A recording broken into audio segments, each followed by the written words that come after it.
So today we're going to talk about the sales mindset. What is a sales mindset and what do you need to do to develop the mindset? Well, most people think that in order to be successful in sales, that it's caused by natural talent.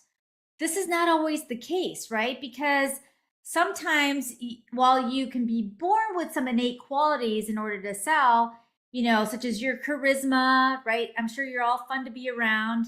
Success is ultimately determined by the effort that you put into your sales. And so if you're willing to work hard and learn from your mistakes, then you can achieve pretty much anything that you put your mind to, okay? So the bottom line is this: if you want to be successful in sales, then you need to develop a sales mindset. And so you say, well, what is a sales mindset?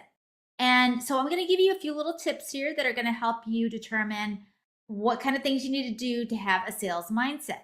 And these are some of the things that you can start developing today for your own mindset as well, and start putting it into practice today. Some of these things you may be already doing, some things maybe you never even thought about doing, but here's just a few little tips today to get you off on a great start today, okay? So first of all, it is what it means to identify to having a sales mindset. Well, the first thing that you want to do always when it comes to sales, and I promise you this will always pan out, is that you go above and beyond for your customers. What does that mean? Well, it means that you have done everything that they wanted you to do, but you deliver even more. You provide them more, you give them more resources, you give them extra things that they weren't necessarily expecting.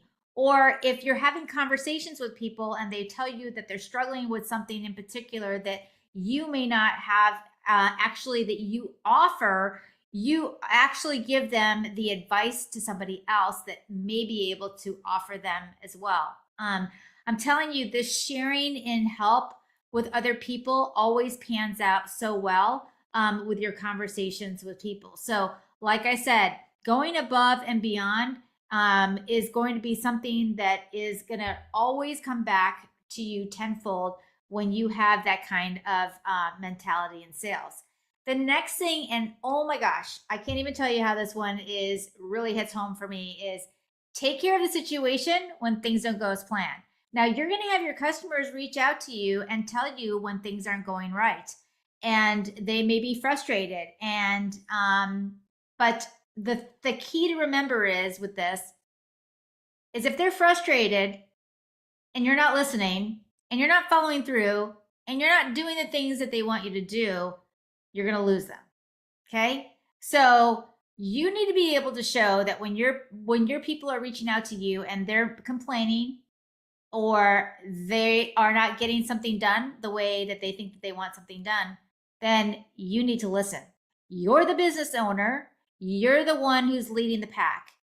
And if you always have an excuse, if you're always delayed, if you always say that you're going to do something and you never get back to them, well, you know what? Don't be surprised then when somebody leaves you, because they don't want to work with somebody like that, because they're just as busy as you are. They have as many family issues as you have. They have so many problems as you do. So you're not alone, right? If you are leading the charge and let's say you have a team that's working with you or whatever, yes, you are ultimately responsible for your team, period. Okay. So you need to make that effort and you need to be the one to step up and take the charge to make sure that their complaints are answered. The next thing is be willing to ask for the sale. Well, if you've been very faithful about getting their information they need, you're answering their complaints, you're doing the things that you need to do, and you have followed through with all the things that you say that you're going to follow through, and you've answered all their objections, well, then you guess what? You have earned that right to ask for that sale.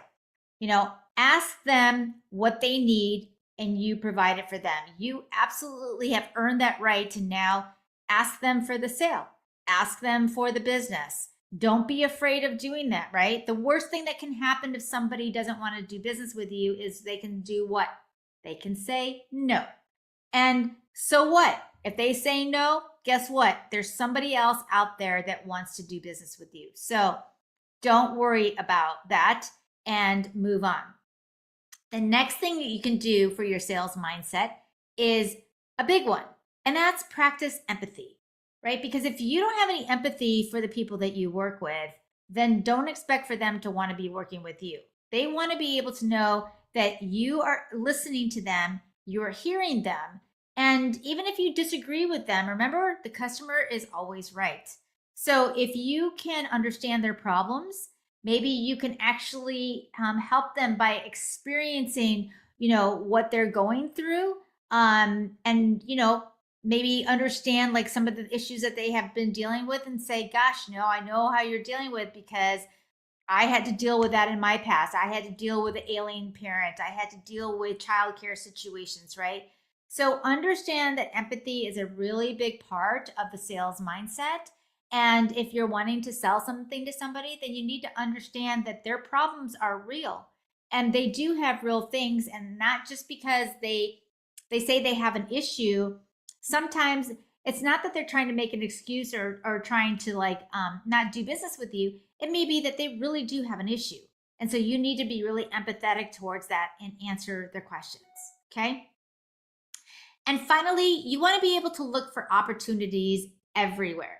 What does that mean? Well, basically, sales isn't about selling everything, right?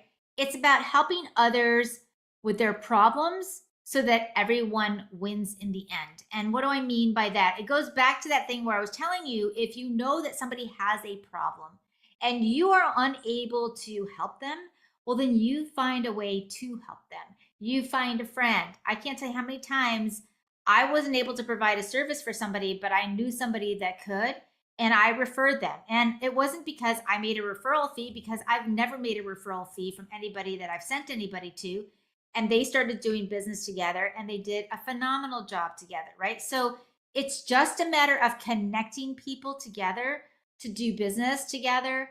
And when you do that, they're going to remember that. And when they have something that they don't know how to do and they remember what you do, they're going to return the favor and do business back with you.